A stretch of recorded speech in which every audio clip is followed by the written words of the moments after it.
कि कदम जिंदगी हर कदम एक नई जंग है। जिंदगी हर कदम एक नई जंग है। जीत जाएंगे हम, जीत जाएंगे हम, अगर तू संग हो। जिंदगी हर कदम एक नई जंग है। गुड इवनिंग, आप सब कैसे हैं? आप सब अच्छे ही होंगे। आइए दोस्तों, आज हम सब यहाँ पे शुरू करने वाले हैं क्लास 10th का संस्कृत चैप्टर 9वां पाठ है स्वामी दयानंद के बारे में। आज हम सब इस वीडियो में स्वामी दयानंद के बारे में लेक्चर सुनेंगे। स्वामी दयानंद कौन थे, वो हमारे देश के लिए, हमारे समाज के लिए उनका क्या क्या योगदान रहा, उसके बारे में। तो आइए सब शुरू करते हैं स्वामी दयानंद के बारे में, जो एक महान समाज उद्धारक थे, जो समाज के प्रति अपना पूरा जीवन त्याग दिया और हमें समाज में बहुत सारे ऐसी विडंबना फैली हुई थी जिन्होंने अपने ज्ञानता के आधार पर नष्ट किया और उनके बताए गए रास्तों पे लोग चलने शुरू कर दिए। तो आइए सबसे पहले बात करें दोस्तों, हमारे देश में मध्यकालीन युग में, ठीक है, मध्यकालीन समय में, मध्ययुगीन समय में भारत में बहुत सारे ऐसी विडंबना की बातें फैली हुई है, जैसे छुआछूत, जाति भेदभाव, बाल विवाह, है ना, और विधवा विवाह, दुर्गति, ये सभी मध्यकालीन समय में फैला हुआ था हमारे समाज में। विधवा विवाह को नहीं होना है, लोग छुआछूत करते थे, जात पात के नाम पर लड़ते थे, ठीक है। तो ये सारी बातों जो हमारे समाज में फैली हुई थी, तो 19वीं शताब्दी में ये सभी बातों को नष्ट करने के लिए, दूर करने के लिए अनेक प्रकार के समाज सुधारक आए।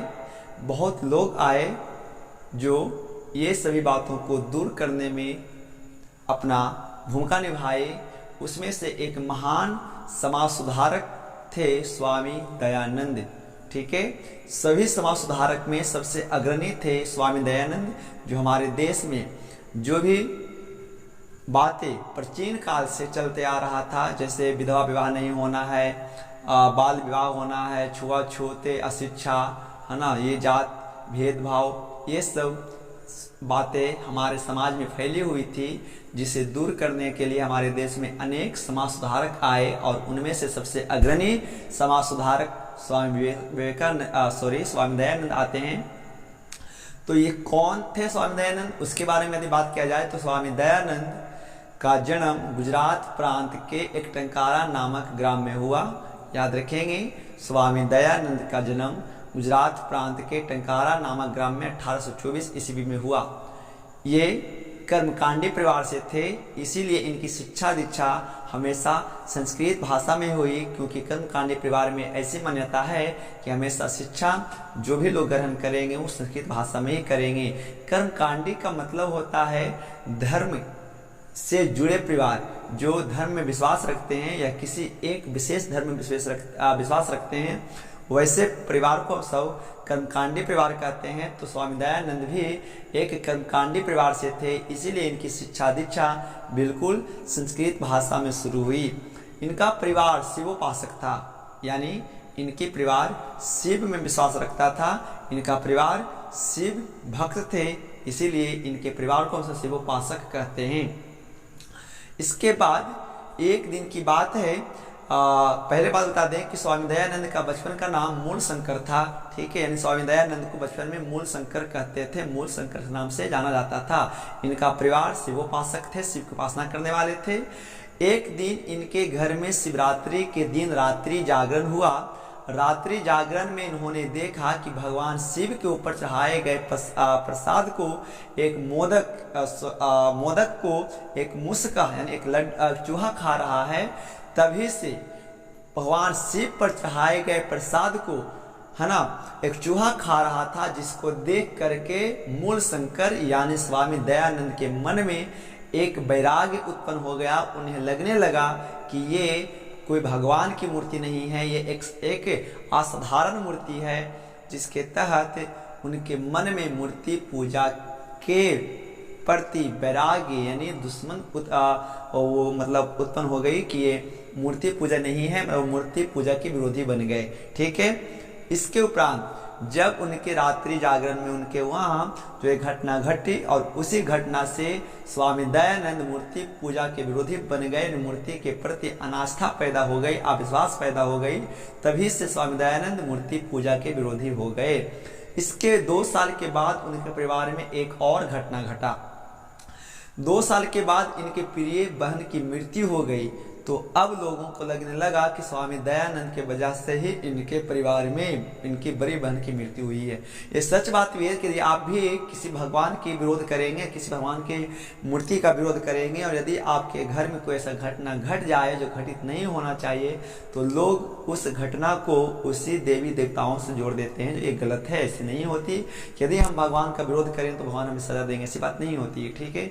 ये ठीक है, हमें विरोध नहीं करना चाहिए। भगवान लोग अपने अपनी इच्छा है, लेकिन उनको लगा कि उस शिव की मूर्ति पर चढ़ाए गए प्रसाद को जब एक चूहा खा रहा है, तो उनको लगा कि कोई भगवान की मूर्ति नहीं है, कोई यह एक साधारण मूर्ति है।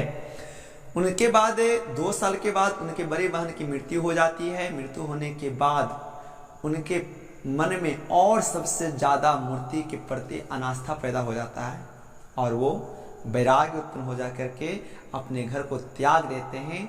और घर को त्यागने के बाद साधु मुनियों के साथ मथुरा चले जाते हैं, जहाँ पे अंधे विद्वान श्री बिरजानंद जी के यहाँ ये चले जाते हैं, और उन्हीं के समक्ष रह करके ये वेद का अध्ययन करते हैं और वेदों की बातों को जानते हैं।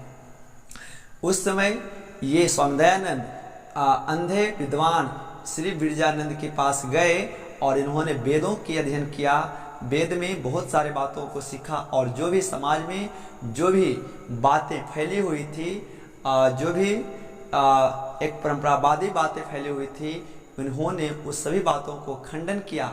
और जो भी लोग इनसे हार जाते थे वो सभी आर्य समाज के अनुयायी हो जाते थे, इनके अनुयायी हो जाते थे। इन्होंने समाज सुधारक के रूप में काम किया, जैसे बाल विवाह को रोका, छुआछूत को खत्म किया, विधवा विवाह को फिर से पुनर्जीवित किया, क्योंकि पहले लोगों को ये मानना था कि यदि विधवा कोई पति पत्नी का पति मर जाता है तो उन्हें फिर से दोबारा विवाह करने का कोई हक नहीं है। मतलब समाज में बहुत ज़्यादा तिरस्कृत किया जाता था, तो उस विधवा महिला का जीवन एक नरक के समान हो जाता था। तो ये सभी तथ्यों को इन्होंने दूर किया और एक महान समाज सुधारक के रूप में सामने आए। फिर धीरे धीरे अपने बातों को लोगों तक फैलाने के लिए इन्होंने हिंदी राष्ट्रभाषा में सत्यार्थ नामक ग्रंथ की रचना की, जिसमें पूरे अपनी बातों को रखा, और इस पुस्तक के माध्यम से, इस ग्रंथ के माध्यम से लोगों तक सच को फैलाया और धीरे धीरे लोग जागरूक भी हो गए।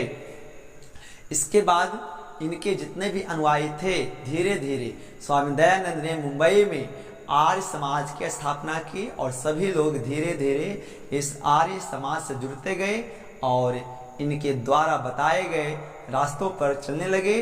फिर अंत में जब इनकी मृत्यु 1883 ईस्वी में जब इनकी मृत्यु हो जाती है, तो इनके जितने भी अनुयायी थे, इनके जितने भी साथी थे, उस सभी आर्य समाज को सामने लाया और शिक्षा के क्षेत्र में बहुत अच्छा काम किया। इन्होंने प्राचीन शिक्षा को दूर करके एक नवीन शिक्षा को लाया। प्राचीन शिक्षा में ये था दलित समाज को शिक्षा नहीं देना है, महिलाओं को शिक्षा नहीं दिया जाता था, लेकिन स्वामी दयानंद प्राचीन शिक्षा को दूर करके ये एक नवीन शिक्षाओं को लाए और इसमें शिक्षा देना शुरू किया। तो ये स्वामी दयानंद का एक छोटा सा जीवनी था, जो इनके द्वारा हमारे देश के प्रति जो भी ये काम किए हैं वो अच्छे काम किए हैं। हमेशा भारत और देश दुनिया इनके बताए गए बातों पर चलेंगे और हमेशा इनके बातों को याद रखेंगे, और पूरा दुनिया हमेशा इनका नमन करते रहेगा, और पूरा संसार, पूरा भारतवासी इनका आभार रहेगा। दिल से स्वामी दयानंद की नमन। जय हिंद, जय भारत, वंदे मातरम। तो ये था स्वामी दयानंद का कुछ जीवन का परिचय, जो एग्जाम में बहुत बार आते हैं क्लास 10th के लिए।